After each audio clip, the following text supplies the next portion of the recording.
All right, so do we have wait, Do we was have it last week that we were surmising and wondering who was playing Lady Pool? Lady? I think that was that even 2 weeks ago. Or I was feel that 2 weeks ago? because last week we were heavy Joker centric. I feel like Lady Pool.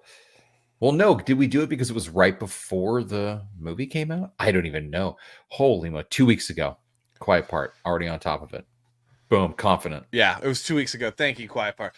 So we have confirmation. I have confirmation. I went and saw the movie Deadpool and Wolverine this weekend. Good God. It was really good. It's Okay. It was a really funny movie. We're going to talk about it a little bit. I'm not going to do any spoilers because I know a lot of people. Savage hasn't seen it yet. A lot of people in the chat haven't seen it yet. So I'm not going to ruin anything, but we will talk. The one spoiler I will give is because it's in the news and you can deal with it. So Blake Lively and Ryan Reynolds' kids had sneaky roles in Deadpool and Wolverine. And it's true. So the Deadpool core I get is it. a thing that happens in the movie. I'm not spoiling anything for you. It's already been talked about in the news, and if you're not paying attention, I'm sorry. But so if you don't know what Deadpool core is, apparently there's a lot of people on the left side of the political spectrum that are like really, anti woke, or they get really mad at like people like me or even people like you, Savage, that aren't necessarily like pro the woke stuff, and they think that like Lady Pool somehow is like a woke DEI thing, and they're celebrating. It's like, no. Deadpool core is a thing, and if you've ever read any Deadpool comics, like the world is your oyster, and you can basically do anything. And we're not lore breaking having Lady Deadpool. But Lady Deadpool was in fact not played by Taylor Swift or anybody else, but played by Oh no. Blake Lively. And Oh there no. was a lot of hinting at it in the film that was so chef's kiss. Great writing. And I mean, yeah, when we were talking about it, we had a bunch of great ideas, and then of course her name came up, and it was like, oh, well, duh. That's got Yeah. And so I'm not going to read the whole article, but essentially what this article is stating is his kids also got to play part of the Deadpool core, which was really cool, man. Like it was really, really, really fun. It was a great scene. It only happens it's only in the movie for a scene, so it's not like it's the whole thing. It was just the movie. Okay, so this is my review, spoiler-free review of Deadpool and Wolverine. Super spoiler-free. super spoiler-free review. This is fair use. This movie was essentially, it was very nostalgic, number one. I mean, it was like they were hitting all those nostalgia points. This was written, this was directed, this was made by people who appreciated the comic book fans, that appreciate the history of the X-Men in general, the X-Men universe. There was a lot of notes that were just very nostalgic that really just Was were there nice to see. a bunch of like X-Men animated series kind of nods aside from his outfit? Look, sometimes nepotism can work, okay? It's all about merit, my friend. If the person is talented and it works, then it's fine. Nepotism in bit parts, eh? Hey, look, I'm always about nepotism as extras and background and all. Like, you don't need any talent for that. Come on, man. Like, it's just fun. That is harmless. That is harmless. Yes, totally I'm all for harmless nepotism. So anyway, it was if you are a big fan of X-Men comics, this movie is going to love you. It's loving you very nicely. It's like, look, we cared. We know the books that you've loved, the stories that you've loved, and we're showing some of that. If you are a fan of a lot of the Sony Marvel films, there's a lot there for you to have fun with. Really? And then Really? It spent a lot of time making fun of itself, making fun of the direction Marvel has gone, and making fun of literally everyone. So there's a lot for everyone to love. It's just a fun film. It's super violent. Me and my wife saw a small child in the theater and were horrified that a small Oh. child was sitting there watching this because of all the violence and all the dirty jokes. But if you are fine with rated R comedies, blood and gratuitous violence, and also want to laugh a lot, you're going to love it. The opening sequence. Oh my gosh. The opening sequence, savage. Okay. So Deadpool 2, amazing opening sequences. Amazing opening sequences. Yes, of course. This one is the best opening sequence. Oh, The title sequence really? of Deadpool and Wolverine, hands down the best. Really? If you want to see Ryan Reynolds in a Deadpool suit recreating Justin Timberlake, is it just who? Oh, wife, can you text me? And also, can you bring me a new beverage? Was it Backstreet Boys or NSYNC was the opening song? It was one of the boy bands, and he was literally. I think was it I Want It That Way? No. Was it Bye Bye Bye? It was Bye Bye. Who sings Bye Bye Bye? Is that Backstreet Boys? NSYNC.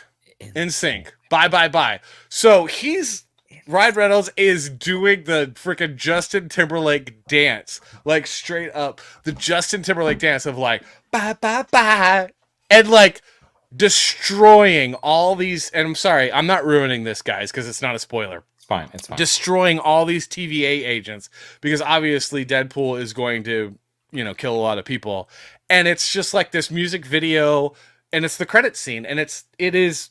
Deadpool 1 was amazing. Deadpool 2, fantastic. This, hands down, the best. Absolute the best. But yeah, it was good, dude. It was really, really good. Let me tell you. He'll tell you. Now, I've seen there's a Plague Design is a music snob, as am I myself.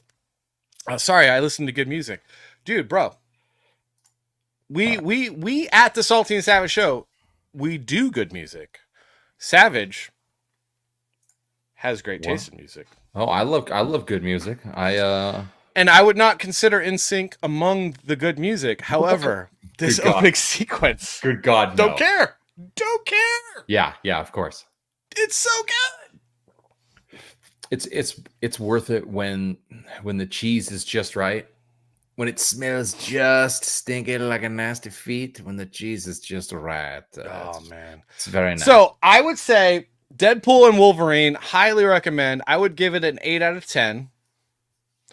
I think that the weakest part of Deadpool was the plot was a little weak. I'll be honest. The plot was a little weak, but they took a kind of so-so plot and made a really entertaining film that, again, I will say this. It's almost an apology letter from Disney. It is almost an apology letter. We're sorry for the last 5 years. Yeah, no, because it's making fun of themselves. It is a movie that is using the multiverse to correct a lot of what the last 5 years has been, which has been disappointing. It's pointing that out and making fun of it. And it really is. I would say that Deadpool Wolverine is an apology letter to the fans, for sure. And a really good one. Like it's one of those apology letters where like, let's get back together. I remember how good those boobs were. I'm looking for a higher res version of this because I saw this meme earlier and I wanted to ask you if you agreed with it. So unfortunately this is super small, but I'm going to try to like make it a little larger. But the meme was implying that like the series was going full speed ahead, and then all of a sudden, as if it was a Mustang, and then all of a sudden, it's like a Honda Civic. Would you agree with this?